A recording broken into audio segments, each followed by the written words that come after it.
Hello everyone, welcome to my channel digital marketing line. मैं श्वेता इस video discuss करने वाली हूँ कि टाइम वैल्यू ऑफ मनी क्या होता है। फ्रेंड्स, मेरी एक पहली वीडियो आ चुकी है टाइम वैल्यू ऑफ मनी पे, जिसमें हमने डिस्कस किया था कि टाइम वैल्यू ऑफ मनी क्या होता है, क्यों जो मनी की वैल्यू है वो फॉल हो जाती है, उससे क्या क्या रीजंस होते हैं, डिस्काउंटिंग क्या होता है, कंपाउंडिंग क्या होता है। और हमने इसमें दो मैथड देखे थे, एक था आपका सिंपल इंटरेस्ट और एक था आपका कंपाउंड इंटरेस्ट। इस वीडियो में हम देखने वाले हैं दो अलग डिफरेंट मैथड। तो स्टार्ट करते हैं वीडियो। सबसे पहले तो क्या है कि टाइम वैल्यू ऑफ मनी होता क्या है। तो a rupee today is more valuable than a rupee a year hence. We use rate of interest to express the time value of money. It means money has time value. Next हम start करते हैं कि इसके कितने method होते हैं। हमने ऊपर के दो मेथड ऑलरेडी पढ़ लिए हैं जो मैं आपको बताया है। आज हम पढ़ने वाले हैं present value of sum of money और परपेचुइटी। हम सर जानेंगे कि ये होता क्या है। पहला है कि present value of sum of money. अब आपको क्या है, आपको फ्यूचर वैल्यू पता है कि मुझे इतने में इतना अमाउंट मिलेगा, इतना इंटरेस्ट से इतना मैं इन्वेस्ट करूंगी, तो आपको प्रेजेंट कितना देना पड़ेगा, उसके लिए आप ये वाला यूज करते हैं। जैसे present value of a sum of money to be receive at a future date determined by discounting the future value as the interest rate that the money could earn over the period। ठीक है, clear हो गया। Perpetuity क्या होता है। Perpetuity क्या है कि आपको चाहते हो कि मुझे हर महीने 10 रुपये आए, 50 रुपये आए या 500 रुपये आए। एक आपका पर्टिकुलर अमाउंट है जो आपको हर महीने आए, ठीक है। पर आपको ये नहीं पता कि इसका कोई लिमिट नहीं है कि कब तक आएंगे। आप चाहते हो कि चलता रहेगा, क्योंकि अगर कोई स्टॉप लग जाएगा तो आपसे फ्यूचर वैल्यू निकल जाएगी। यहाँ कुछ स्टॉप का है नहीं। यहाँ क्या है कि आपको परपेचुटी मतलब चलते रहना चाहिए। तो हमारे पास क्या होगी इसमें, फ्यूचर वैल्यू तो होगी नहीं क्योंकि कहीं स्टॉप नहीं है।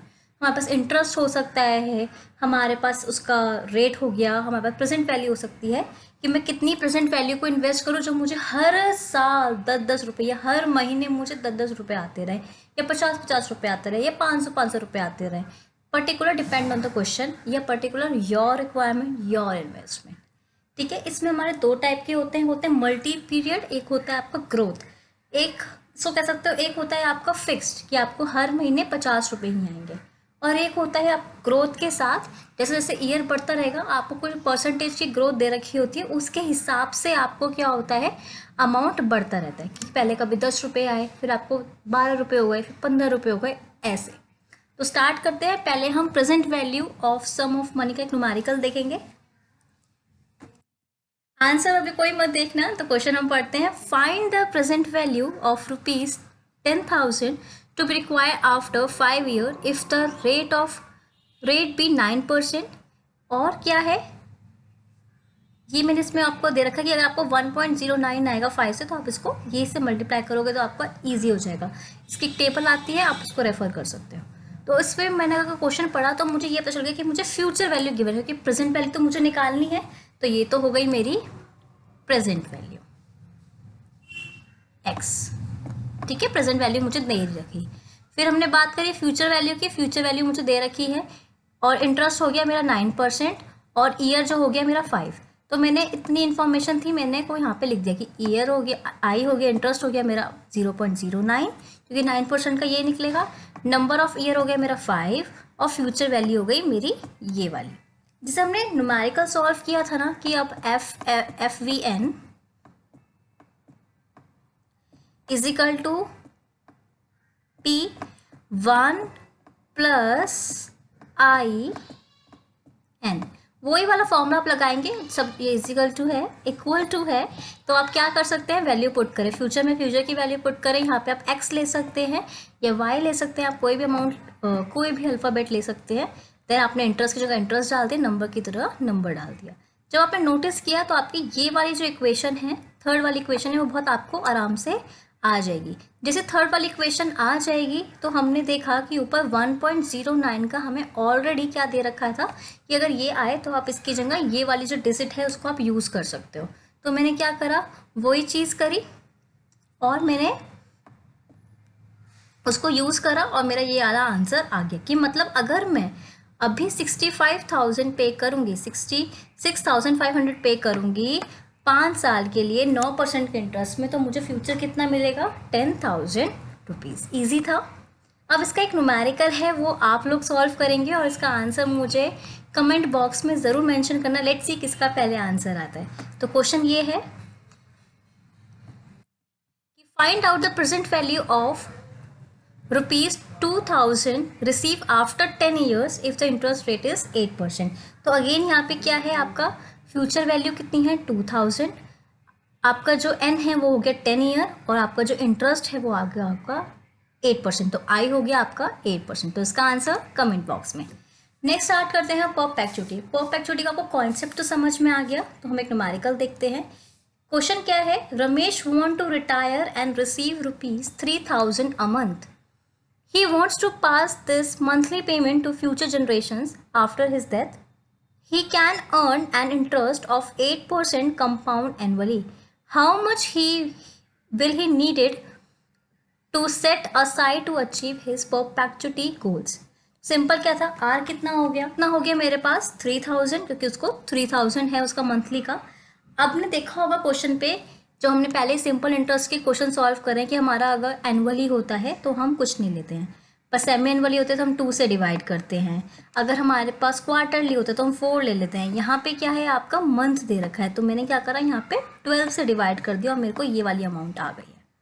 ठीक है, फिर मैंने इस अमाउंट को करा तो मेरे को कितना आ गया कि अगर FVA है तो मुझे इतना अमाउंट चाहिए। तो अगर मुझे आज ही चाहिए, अभी करना है, तो मुझे इसमें ऐड करना पड़ेगा कि अभी के लिए तो मुझे इससे चाहिए और मुझे अभी भी तो पेमेंट करनी है, तो 3,000 रुपीज़ इसमें ऐड कर सकते हो। पर अगर आपको नेक्स्ट महीने करना है, नेक्स्ट मंथ करना है, तो आपको कितनी पेमेंट करनी पड़ेगी? 4,49,000 नॉट पेमेंट, बेसिकली आपको इतना अमाउंट चाहिए। तो हम इसका एक्सप्लेनेशन पढ़ लेते हैं। If you want the payments to start today, he must increase the size of the fund to handle the first payment.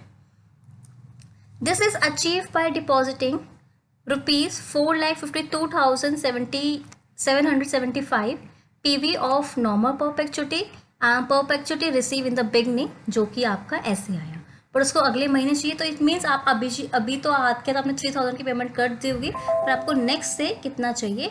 आपको इतना फंड आपको चाहिए। इतना फंड जो है आपका बच गया। You can say the leave इतना fund to provide the future ₹3,000 payment. Clear हुआ? अब एक और क्वेश्चन है, जैसे हमने बात की थी कि हमारी परपेचुटी 2 टाइप की होती है, एक तो होती है आपकी स्टेबल और एक होती है आपकी ग्रोथ वाली। तो हम एक ग्रोथ एग्जांपल देख लेते हैं। The discount rate is 7% per annum, मतलब डिस्काउंट मतलब घटना। हाउ मच वुड यू पे टू रिसीव ₹50 ग्रोइंग एट 5%?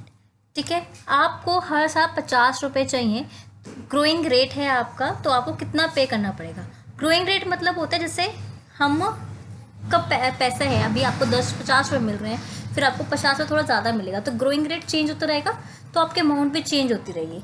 तो बेसिकली क्या, अगर मैं एक आपको एग्जांपल दूं कि अगर कोई आपसे पूछे कि मुझे ना साल के 100 रुपये चाहिए और 10% का इंटरेस्ट है, जैसे कि आपके साथ डिस्काउंट रेट है, तो मैं कहूँगी ठीक है 10% है तो ठीक है, अब तुम मुझे क्या करो, मैं इंटू करूँगी 100, ठीक है, 1 0 यहाँ से माइनस करूँगी, 1 0 हटा दूँगी, तो मैं कहूँगी कि अब ठीक है, तो तुम मुझे क्या करना, हर एक बार में मुझे 1,000 रुपये दे दो, मैं तुम्हें हर साल 100 रुपये दूँगी। ठीक है, अब क्या होता है इसमें, क्या होता है इसमें कोई फ्यूचर वैल्यू नहीं, क्योंकि कोई एंड नहीं है। परपेचुटी मतलब होता है कॉन्टिन्यूशन। ठीक है, अगर वो कहीं स्टॉप हो जाए कि it means of future value आप वहाँ से निकाल सकते हो, कुछ यहाँ पे स्टॉप नहीं है। तो यहाँ पे हमने देखा कि मुझे प्रेजेंट में कितना देना चाहिए, कि अगर मुझे रिसीव होता रहे 50 रुपये हर साल, तो क्या करा है मैंने, फॉर्मूला क्या लगाया 50, जो कि मुझे हर साल रिसीव होगा, अपॉन क्या करा है मैंने, डिस्काउंट रेट 7% है, माइनस कर दिया है मैंने 5%। तो आप इसको ऐसे भी लिख सकते हो, ये जैसे मैंने लिखा है आप वैसे भी लिख सकते हो। इसको लिखने, ऐसे लिखने से जो कैलकुलेशन थोड़ी ईजी हो जाएगी। तो इसका जो आंसर है वो ये है, अगर आप 2,000 रुपीज़ 2,500 आप पे करेंगे आज, तो आपको कितना मिलेगा, 50 रुपीज़ मिलेंगे। और एक चेंज होता है, जैसे आपकी ग्रोथ चेंज हुई, आपका डिस्काउंट पीरियड चेंज हुआ, तो अकॉर्डिंगली वो आपका चेंज हो जाएगा। क्लियर? अब नेक्स्ट क्वेश्चन है वो आप करेंगे, सेम है, मैं बता देती हूँ एक बार। तो डिस्काउंट रेट है वो 10% है per annum. How much will you receive पे टू रिसीव ₹1000। तो मतलब R जो हो गया वो आपका 1000 रुपीज़ हो गए। G हो गया आपका, ग्रोथ हो गया आपका 5%। तो सिंपल क्या हो गया आपका 1000 ऊपर लगाएंगे एंड देन ये आप खुद फाइंड आउट करो और अपना आंसर मुझे कमेंट बॉक्स में लिखो। लेट्स सी किसका आंसर पहले आता है। तो फ्रेंड्स आज हमने पढ़े 2 मेथड निकालने के लिए। एक तो हमने पढ़ा प्रेजेंट वैल्यू और एक हमने पढ़ा था परपेचुइटी। तो होप सो फ्रेंड्स आपको मेरी वीडियो जो है वो पसंद आई होगी और समझ भी आई होगी। तो अगर आपको मेरी वीडियो अच्छी लगे तो प्लीज़ मेरे चैनल को ज़रूर सब्सक्राइब करें, लाइक करें, शेयर करें और हाँ वीडियो पे कमेंट ज़रूर करिएगा। Thank you.